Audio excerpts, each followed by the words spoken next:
নমস্কার বন্ধুরা, আজ আমি দুধ পুলি পিঠা বানিয়ে রেখেছি। তার জন্য এখানে এক বাটি নারকেল কোড়া, এক বাটি পাটালি গুড় যেটা ভেঙে নিয়েছি ভালো করে জাল দেওয়ার পর এখানে আমি 100 গ্রাম খোয়া ক্ষীর দিয়ে ভালো করে নাড়ি চাড়িয়ে নেবো।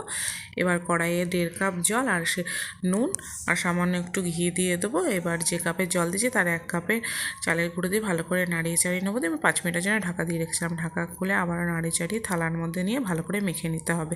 মেখে নেওয়ার পর এরকম ছোট ছোট করে লেচি কেটে এরকম বাটির মতন শেপ করে অল্প একটু চালের গুঁড়ো হাতে লাগিয়ে নিতে হবে। দিয়ে পুরটা ভরে এরকম করে শেপ দিয়ে দিতে হবে। তোমাদের যেমন খুশি তোমরা পুলি বানিয়ে নিতে পারবে। এবার দুধটা ফুটে এসছে, দেখো কিছুটা ঘন হয়ে গেছে, তাই দুধের মধ্যে আমি পুলিগুলো দিয়ে দেবো। পুলিগুলো দিয়ে একটুখানি ফুটিয়ে নেবো, তাতে একটু নুন দিয়ে দিলাম আর ভেঙে রাখা পাটালি দিয়ে দেবো।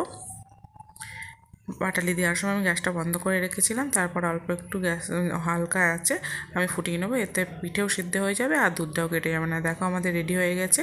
ভালো লাগলে একটা লাইক করে দিও, শেয়ার করো আর আমার চ্যানেলটা প্লিজ সাবস্ক্রাইব করে দিও।